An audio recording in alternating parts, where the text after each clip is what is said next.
The morning sun cast long shadows across the manicured gardens of Windsor Castle as Princess and adjusted her riding gloves with practiced precision. She had always been an early riser, finding solace in the quiet hours before the palace came alive with its usual bustle of staff and obligations. Today was different, though.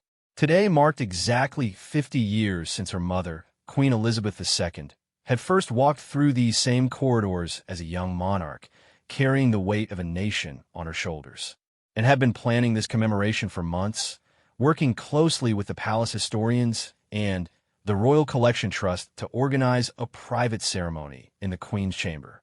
This wasn't meant to be a public spectacle or media event.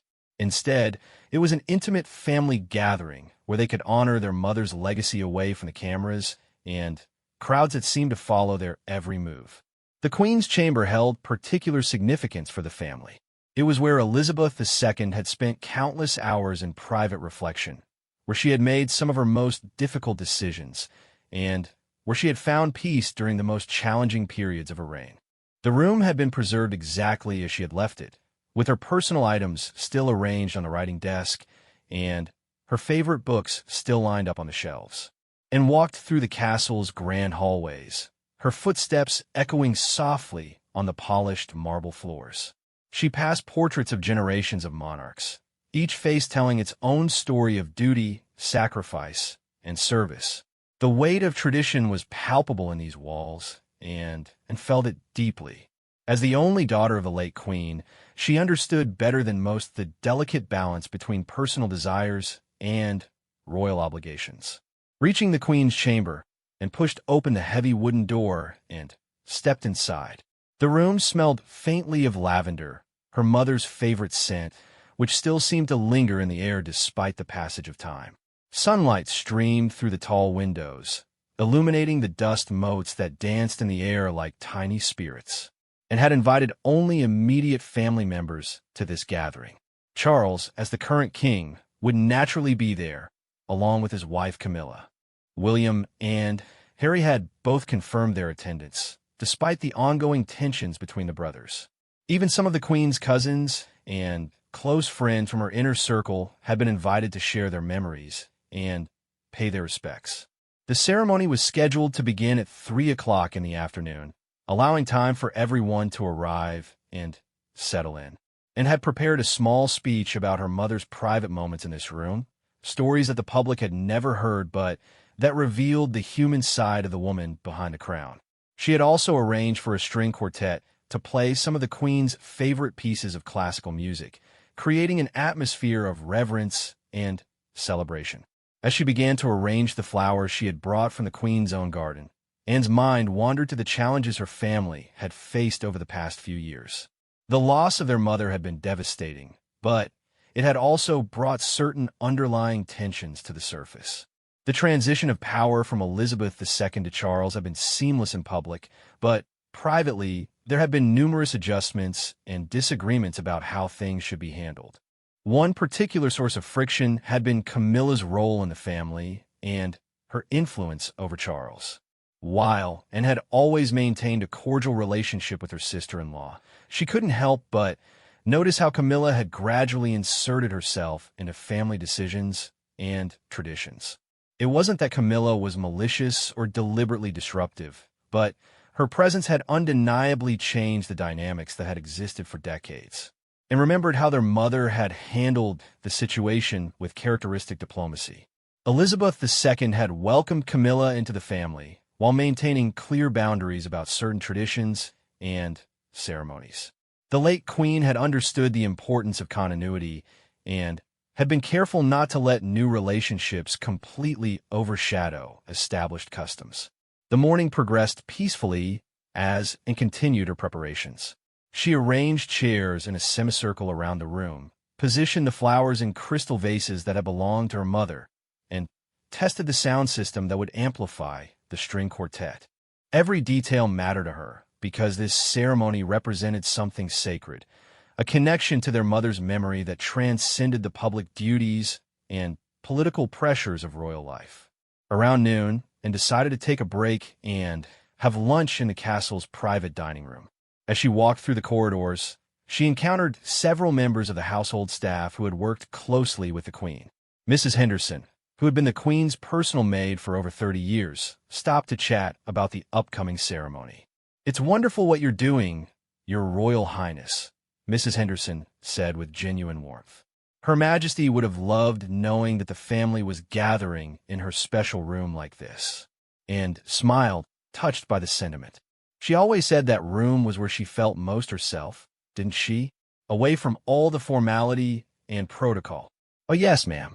She used to say it was the one place in the palace where she could just be Lilibet instead of the Queen. She'd sit by that window for hours sometimes, just watching the gardens and thinking. The conversation reinforced Anne's conviction that this ceremony was not just appropriate, but necessary. In a world where royal traditions were constantly being questioned and modernized, there was something valuable about maintaining connections to the past and honoring the memory of those who had carried the burden of service before them. After lunch, Anne returned to the Queen's chamber to make final preparations. She had received confirmation that all the invited guests would be attending, which filled her with satisfaction. Despite their differences and the various pressures they all faced, the family was coming together to honor their mother's memory in a meaningful way. At around 2 o'clock, and was arranging some last-minute details when she heard footsteps in the corridor outside. She assumed it was one of the early arrivals and prepared to greet them warmly. However, when she looked up, she was surprised to see Camilla entering the room alone, nearly an hour before the ceremony was scheduled to begin. "Oh, Camilla," Anne said, setting down the photograph she had been positioning. "You're quite early. I wasn't expecting anyone until closer to 3. Camilla looked around the room with an expression that Anne couldn't quite read. It wasn't hostile, but it wasn't entirely comfortable either. "Yes, well, I thought I might have a private word with you before the others arrive." Something in Camilla's tone made Anne slightly wary, though she maintained her composure. "Of course. What's on your mind?" Camilla walked over to one of the windows and gazed out at the gardens for a moment before speaking. "I've been thinking about this ceremony you've organized, and while I appreciate the sentiment behind it, I'm concerned that it might not be entirely appropriate given the current circumstances," and felt a flutter of confusion and irritation. "I'm sorry, but I don't understand what you mean. What circumstances are you referring to?" Turning from the window, Camilla faced and directly. "Well, you must realize that Charles and I have our own plans for how we want to honor his mother's memory. We've been working with the Archbishop of Canterbury on a more formal service that would be more fitting for a queen consort to organize." The words hit Anne like a physical blow. She had spent months planning this intimate family gathering, and now Camilla was suggesting that it was somehow inappropriate or inadequate. "This isn't meant to replace any official commemorations," Anne said carefully. "It's a private family moment, something personal and intimate that Mother would have appreciated." Camilla's expression remained firm but polite. "I understand your intentions, but you must see how this could be perceived. Charles is the king now, and I am the queen consort. When we hold memorial services or commemorative ceremonies, they need to reflect our current positions and responsibilities." And felt her temper beginning to rise, but she fought to keep her voice level. "This has nothing to do with positions or responsibilities, Camilla. This is about family, about remembering a woman who is not just a queen, but also a mother and grandmother." "But that's exactly my point," Camilla replied, her voice taking on a more authoritative tone. "We can't separate the personal from the official when it comes to the royal family. Every ceremony, every gathering, every public appearance sends a message about who we are and what we represent."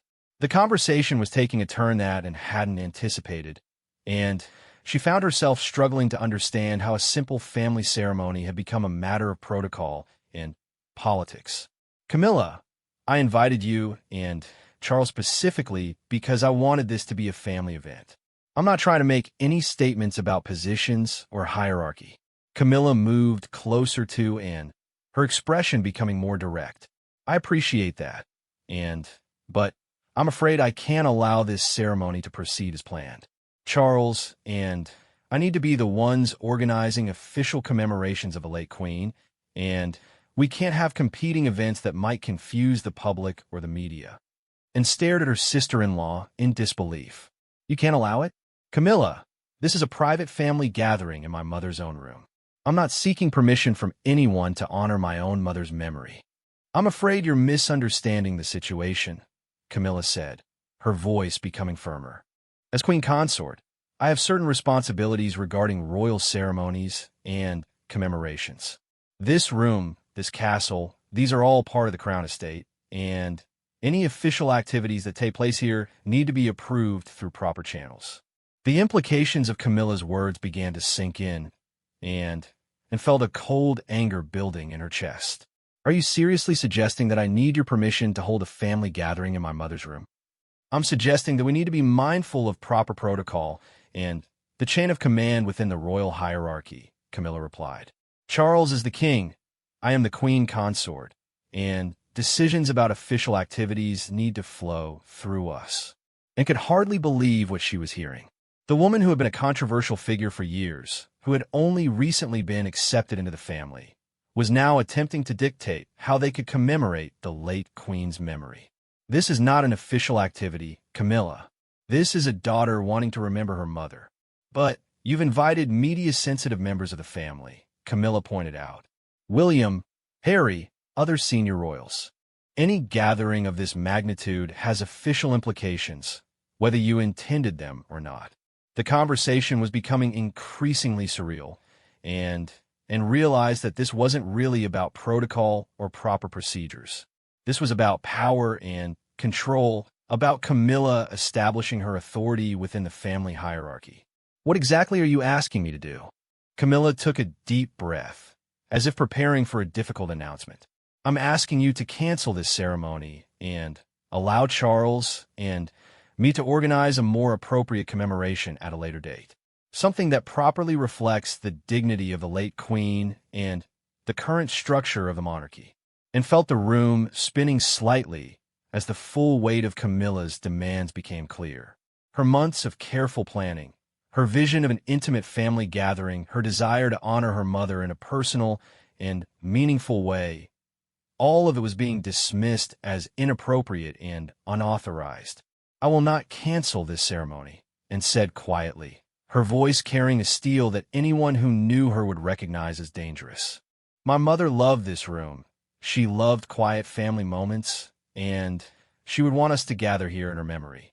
I will not let politics or protocol override what she would have wanted. Camilla's expression hardened. And I'm not making a request. I'm telling you that this ceremony cannot proceed as planned. If necessary, I'll have to speak with Charles about this. Then speak with Charles, and replied, her composure finally cracking slightly. But until my brother personally tells me to cancel this ceremony, I will proceed exactly as planned. The two women stared at each other across the queen's chamber, the afternoon sunlight casting harsh shadows between them.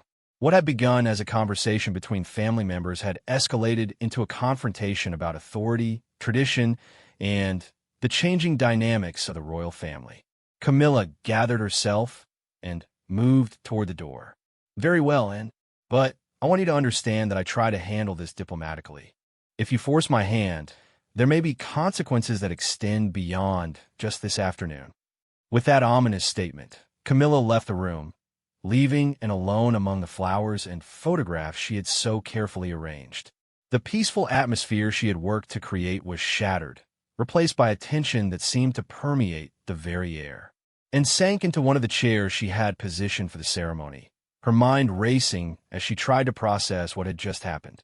In the span of 15 minutes, her simple family gathering had become a battleground for competing visions of how the royal family should operate and who had the authority to make decisions about commemorating the late queen. As she sat in her mother's favorite room, surrounded by reminders of a woman who had navigated countless political and personal challenges with grace and wisdom, and wondered what Elizabeth II would have done in this situation. Would she have stood her ground and insisted on her right to honor family traditions? Or would she have found a diplomatic solution that preserved relationships while still achieving her goals? The afternoon sun continued to stream through the windows, and realized that in just over an hour, family members would begin arriving for a ceremony that might not happen. She had decisions to make, and whatever she chose would have repercussions that extended far beyond the single afternoon. The battle lines had been drawn, and knew that how she responded would set the tone for her relationship with Camilla and Charles for years to come. The clock on the mantelpiece ticked steadily as Anne remained seated in the Queen's chamber, her mind churning with emotions she hadn't felt this intensely since the early days after her mother's death. She looked around the room that held so many memories, trying to draw strength from the presence she still felt there. The photographs of family gatherings, the small personal items that revealed the human side of a monarch, the comfortable furniture that spoke of private moments rather than state occasions. All of it reminded her why this ceremony mattered so much. Anne rose from her chair and walked to the writing desk where her mother used to sit for hours, handling correspondence and making decisions that affected millions of people. She picked up a fountain pen that still lay there, its weight familiar and comforting in her hand. Elizabeth II had written countless letters from this desk, including some very personal notes to and during difficult periods of her life.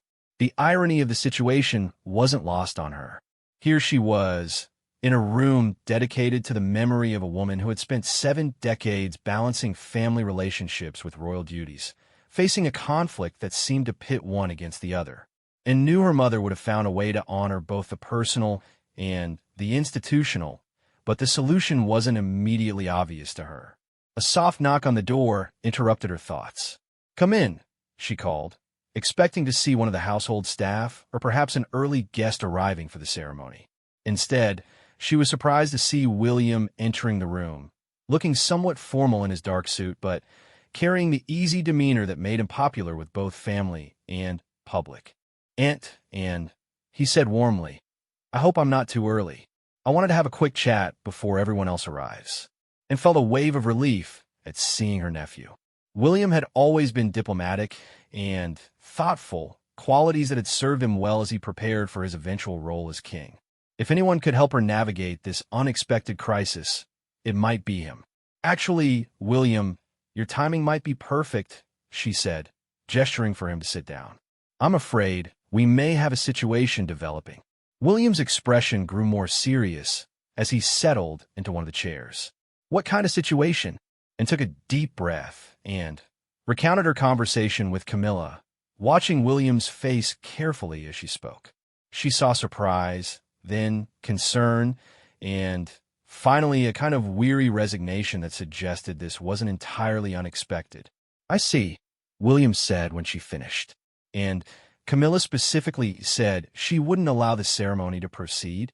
Those were her words, yes.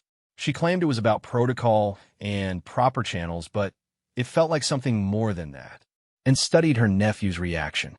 "Has she spoken to you about this?" William shook his head slowly. "No, but Catherine and I have noticed some tensions lately. There have been several instances where Camilla has taken positions on family matters that seemed unnecessarily formal or controlling. This revelation didn't entirely surprise, but it did confirm her growing suspicion that today's confrontation was part of a larger pattern." "What kinds of instances?" "Well, there was the matter of the Christmas arrangements this year. Camilla insisted on changing traditions that had been in place for decades, saying they needed to reflect the new reign. And there have been disagreements about which family members should attend certain state functions." William paused, choosing his words carefully. It's not that her positions are necessarily wrong, but there's a way of approaching these things that honors both tradition and change, and appreciated William's diplomatic language, but she could read between the lines. Camilla was asserting her authority in ways that were creating friction within the family, and today's incident was simply the most direct confrontation yet. "What do you think I should do?" Anne asked. "I don't want to create a family crisis, but I also can't accept the principle that I need Camilla's permission to honor my own mother's memory." William considered this for several moments, his expression thoughtful. "Have you spoken to my father about this directly?" "Not yet. Camilla left just a few minutes before you arrived, and she mentioned that she might need to speak with Charles herself," and felt a flash of irritation. "I have to admit, William, I'm offended by the implication that I need to clear a private family ceremony with anyone. I understand completely, William said. And honestly, I think you're in the right here. This room, this kind of intimate family gathering, it's exactly what Granny would have wanted. She always preferred the personal to the political when it came to family matters. The validation from William meant a great deal too, but it also highlighted the complexity of the situation they were facing.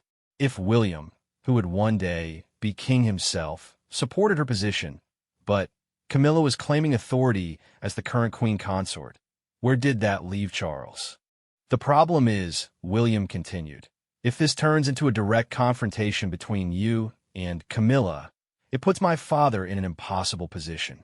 He's trying to balance his roles as king and husband, and those don't always align perfectly, and hadn't fully considered this aspect of the situation.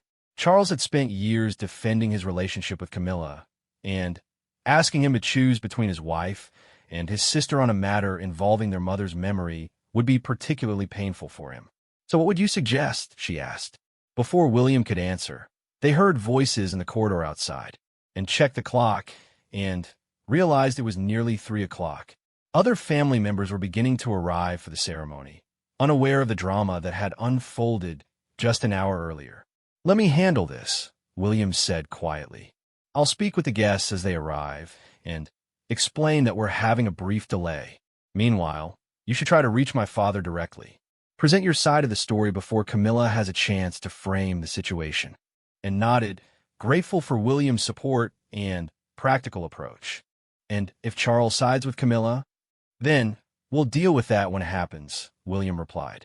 But I think if you present this properly, focusing on the personal nature of the ceremony and your rights as the queen's daughter, he'll understand. They were interrupted by another knock on the door. This time it was Catherine, looking elegant in a navy dress that seemed appropriate for a commemorative ceremony. She paused when she saw the serious expressions on both their faces.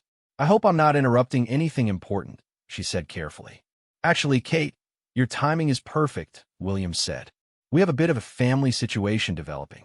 He quickly brought his wife up to speed on what had transpired with Camilla, and watched Catherine's reaction with interest. As someone who had married into the family as an adult, Catherine often had a unique perspective on royal dynamics and protocols. That's quite extraordinary, Catherine said when William finished.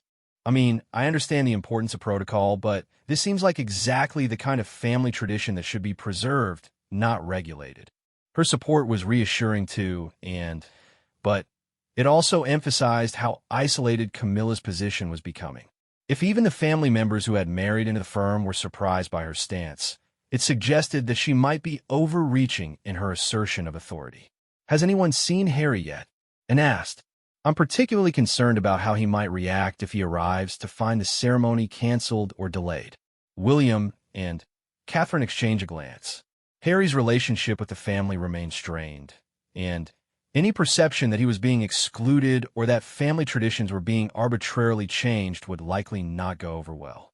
He's expected any moment, Catherine said, along with several of the Queen's cousins and close friends. It will be very difficult to explain why we've suddenly called everything off and realized that the situation was becoming more complicated by the minute. She had invited nearly 20 people to this ceremony, and many of them had traveled significant distances to be here.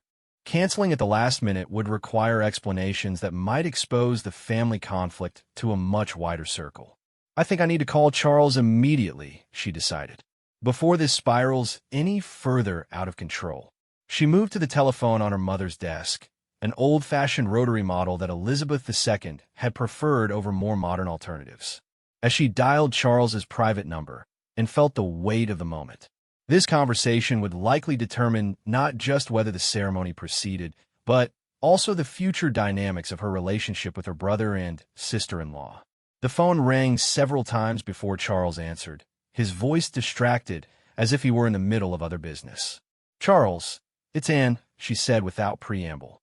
I need to speak with you urgently about the ceremony this afternoon. There was a brief pause. What ceremony? And felt her heart sink. Either Camilla hadn't spoken to him yet, or she had presented the situation in a way that minimized its importance. The commemorative ceremony I organized in Mother's room. The one I invited you to weeks ago. Oh yes, of course, Charles said, his tone becoming more engaged. I'm planning to be there shortly. Is everything all right? This confirmed that Camilla hadn't yet spoken to him, which meant and had the opportunity to present her version of events first. She took a deep breath and carefully explained what had transpired with Camilla, trying to remain factual and avoid inflammatory language. Charles listened in silence until she finished. When he spoke, his voice carried a weariness that and hadn't expected. I see. And Camilla specifically said she couldn't allow the ceremony to proceed. Those were her exact words, Charles. She claimed it was about protocol and proper channels, but it felt like she was asserting authority over family decisions that shouldn't require anyone's permission. Another long pause, and could hear voices in the background, and wondered if Charles was in a meeting or dealing with other official business. And I think there may have been a misunderstanding here, Charles finally said. Camilla has been under a great deal of pressure lately regarding her role and responsibilities. She may have spoken more strongly than she intended, and felt a flash of irritation. Charles, there was no ambiguity in what she said. She told me the ceremony couldn't proceed, and that she would speak with you if I didn't cancel it voluntarily. Let me speak with her and clarify the situation, Charles said diplomatically. I'm sure we can resolve this without anyone's feelings being hurt. But, and could hear in his tone that he was already looking for ways to smooth things over rather than addressing the fundamental issue of Camilla's overreach. This isn't about hurt feelings, Charles. This is about whether family members have the right to honor our mother's memory without political interference. And, please, Charles said, his voice taking on a slightly pleading quality. Let me handle this diplomatically. I'll be there shortly, and we can sort everything out. After ending the call, and turned to find William and Catherine watching her with concerned expressions. He wants to handle it diplomatically, she reported, which I suspect means he's going to try to find a compromise that makes everyone feel better without actually addressing the real issue. William nodded grimly. That sounds like Father. He's always been conflict-averse when it comes to family matters. Outside, they could hear more voices as additional guests arrived for the ceremony, and realized that she was running out of time to resolve this situation before it became even more complicated and potentially embarrassing. What if we proceed with the ceremony as planned? Catherine suggested. If Charles arrives and sees that it's exactly what you described, an intimate family gathering, he might realize that Camilla's concerns were unfounded. William considered this. That's risky, though. If Camilla arrives and finds that we've ignored her objections, it could escalate into a very public family argument. And looked around the room that meant so much to her and her family. In just a few minutes, she would need to make a decision that could affect her relationships with some of the most important people in her life. Whatever she chose, there would be consequences that extended far beyond this single afternoon, and made her decision with the kind of resolve that had characterized her entire life. She would proceed with the ceremony as planned, regardless of Camilla's objections. This wasn't about defying authority or creating unnecessary conflict. It was about maintaining the integrity of family traditions that transcended political considerations. We're going ahead, she announced to William and Catherine. If Camilla has problems with that, she can address them with me directly. William looked relieved, while Catherine nodded approvingly. I think that's the right choice, Catherine said. Some things are more important than protocol. Within minutes, the Queen's chamber began filling with the invited guests. Harry arrived looking somewhat uncomfortable, as he always did at family gatherings these days. But he greeted and warmly and seemed genuinely moved by the setting she had created. The Queen's cousins, Princess Alexandra, the Duke of Gloucester, and the Duke of Kent, entered with a dignity that came from decades of royal service, their presence lending weight and legitimacy to the occasion. Lord Chamberlain Geoffrey, who had served Elizabeth II for the final 15 years of her reign, arrived carrying a small leather journal that and recognized as one of her mother's private diaries. Mrs. Henderson, the Queen's former personal maid, had dressed in her finest clothes for the occasion and brought along several other long-serving staff members who had been particularly close to the late Queen. as the room filled with quiet conversations and gentle laughter, and felt her confidence in the decision growing stronger. This was exactly what her mother would have wanted: family, friends, and loyal staff gathering informally to share memories and honor a life well lived. The atmosphere was warm and respectful, far removed from the formal state occasions that dominated public perceptions of royal commemorations. The string quartet she had arranged began playing softly in one corner of the room, their gentle rendition of Pachelbel's canon creating a perfect backdrop for the intimate gathering, and had chosen pieces that her mother had particularly loved, music that had provided comfort during difficult times and joy during celebrations. At exactly 3:15, and was about to begin her prepared remarks when she heard heavy footsteps in the corridor outside. The door to the Queen's chamber swung open abruptly, and Camilla entered with an expression of barely contained fury. Behind her came Charles, looking flustered and apologetic, as if he had been dragged along against his will. The quiet conversations in the room died immediately as everyone turned to look at the new arrivals, and felt her stomach clench, but she maintained her composure, determined not to let this confrontation destroy the ceremony she had worked so hard to create. "I see you decided to ignore my advice," Camilla said loudly enough for everyone in the room to hear. Her voice carried an edge of authority that seemed designed to establish her dominance over the situation, and felt every eye in the room focused on her. And she realized that how she responded in this moment would be remembered by everyone present for years to come. She could either back down and validate Camilla's assertion of control, or she could stand her ground and risk a public family confrontation. "I decided to proceed with a family ceremony that I believe my mother would have appreciated," and replied evenly. "Everyone here was personally invited, and we're simply gathering to share memories and pay our respects." Charles stepped forward, clearly uncomfortable with the public nature of this disagreement. "Perhaps we could discuss this privately," he suggested, glancing around at the assembled guests. But Camilla wasn't interested in private discussions. "Charles, I explained the situation to you.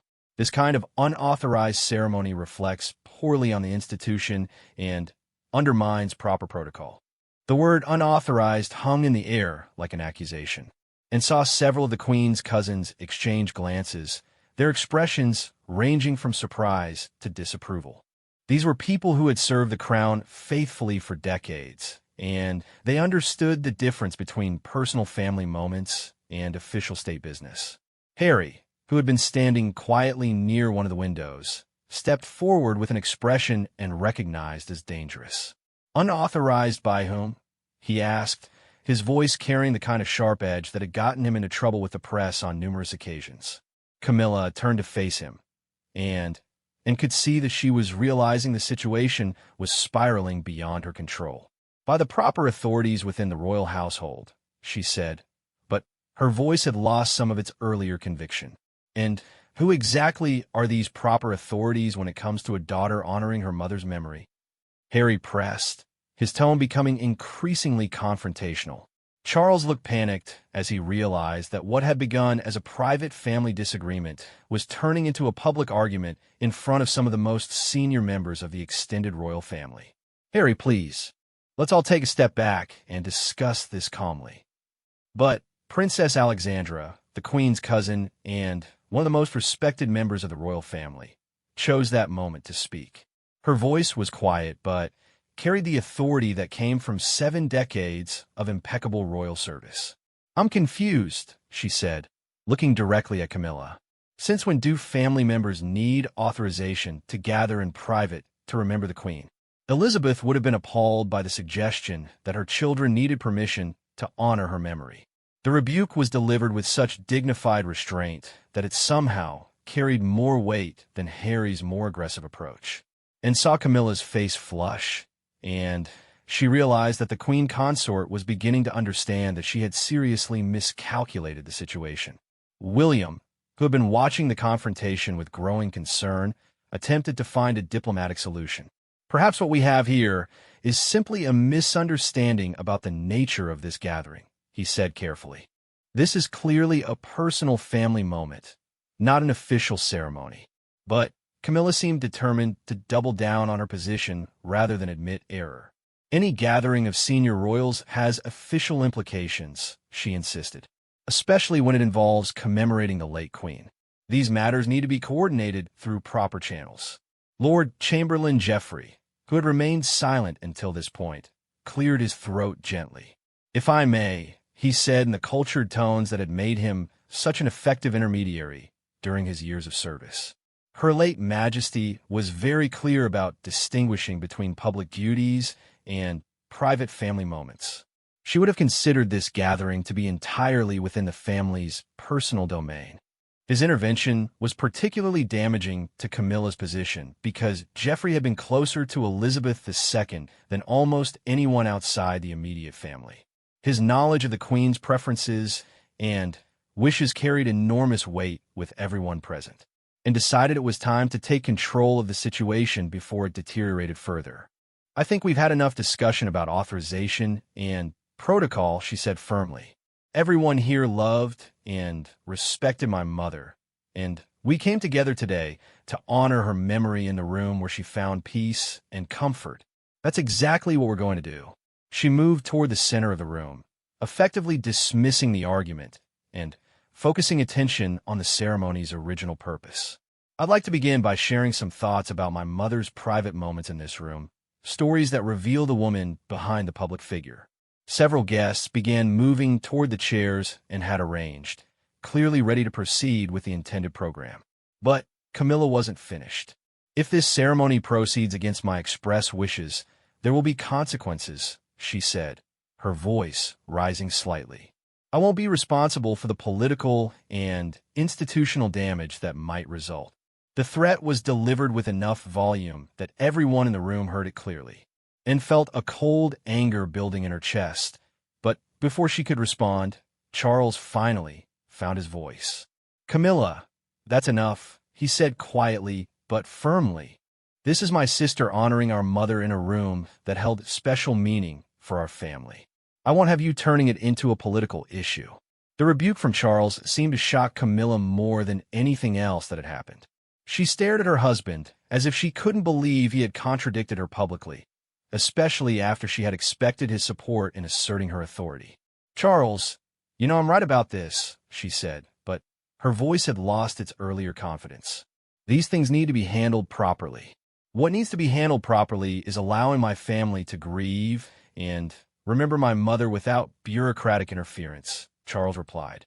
His tone was still gentle, but there was steel underneath that everyone recognized. Harry, who had been watching this exchange with obvious satisfaction, decided to twist the knife a bit deeper. "It's interesting how quickly proper protocol gets invoked whenever someone wants to control what the family can and can't do," and realized that Harry's comment was about more than just this afternoon's confrontation. He was referencing years of frustration with what he saw as unnecessary restrictions and interference in family matters. This ceremony had become a symbol of larger tensions that had been building for months.